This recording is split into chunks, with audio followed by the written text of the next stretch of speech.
Okay, class, so we've been learning about the solar system. And up here, I have a solar system. Now, our solar system shows our planets, and you can see them through a telescope. Now, I'm going to go through here. As you can see here, this one is the sun. And we have Mercury, and then Venus, and the Earth, and Mars, and Jupiter, and Saturn. Saturn is the one with the big rings, Uranus, and Neptune. So we have all of these planets and one star. Now, what object are the planets moving around? The sun. Yeah, the sun. And how are the planets moving? The planets are moving in a circular motion. Good around job, they are. And they're also rotating around an axis around the sun. Now, so we have been learning about our solar system. And we have realized that Galileo plays a role in observing our solar system. And today, we're going to be reading chapter 6 of our book that we have been reading. And so we're going to look at what our main idea for chapter 6 is. And our main idea for chapter 6 is Galileo and Nicholas Copernicus discovered that the sun was the center of the solar system and the planets orbit around the sun. So we're going to use this graphic organizer to find key details. So can you guys open up your books and go to page 64. It should look like this. It should look like this.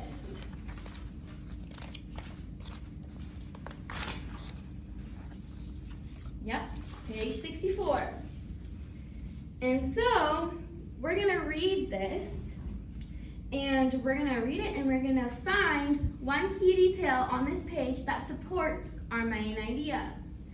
So, soon Galileo came up with an idea that would raise the biggest outcry yet.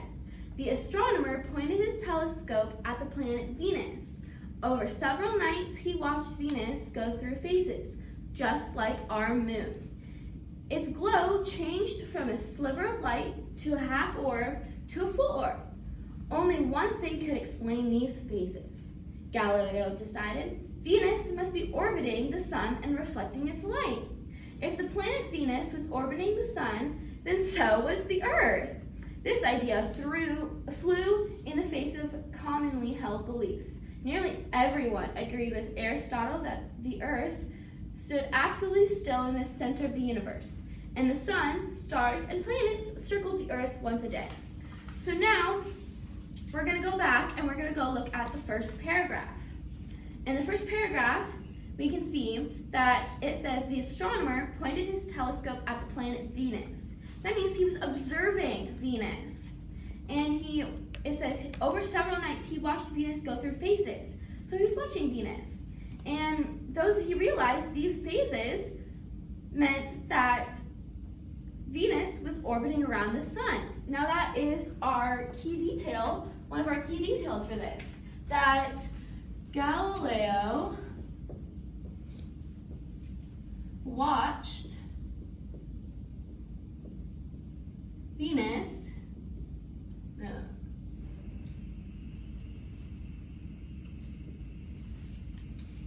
and observed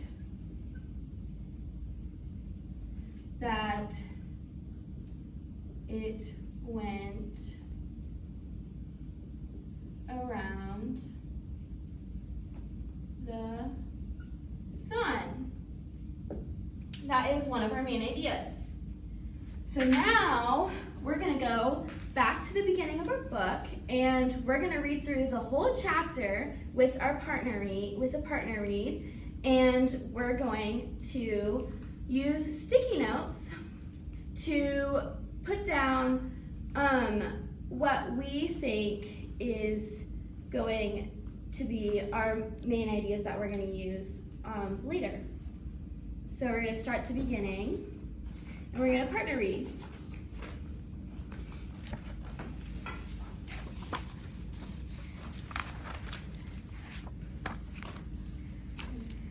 Okay, I'll start.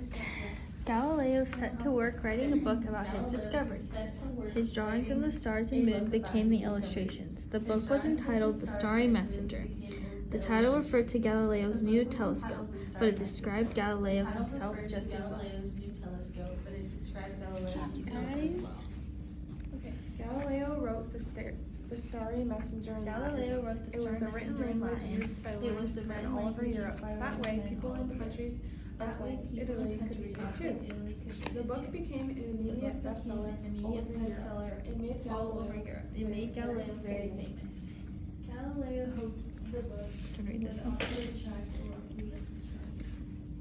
Galileo hoped the book would also attract a wealthy patron, such as the Medici family. Finding a good patron was important to Renaissance scholars. Patrons gave them money to support their work. The Medics were not only the rulers of Tuscany, they were also known. Okay, we're going to stop here. So I'm going to continue reading the rest of this page. So Galileo dedicated the Starry Messenger to Grand Duke Cosimo II. He was head of the Medicis in Italy.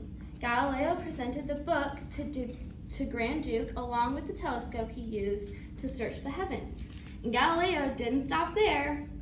He named 4 juniper moons the Medicean stars, after the 4 Medici brothers. Today, the moons of Juniper have different names: Io, Europia, and Ganymede, and Callisto. They're really hard to pronounce. Galileo's flattery paid off. The Grand Duke appointed him chief mathematician and philosopher of the royal court. Galileo no longer had to teach. He was free to devote all his time to research. What did he devote all of his time to? Research. Good job. Soon Galileo left Puna and moved back to his beloved Florence. Meanwhile, his book was causing an uproar. Once again, his ideas opposed Aristotle's. Whose ideas did he oppose? Aristotle's. Backers of Aristotle went on the attack. They said Galileo was a fraud who would do anything for attention. Some claimed that his telescope made things appear that weren't there. Galileo grew impatient with these scholars. He thought they were stuck in their ways.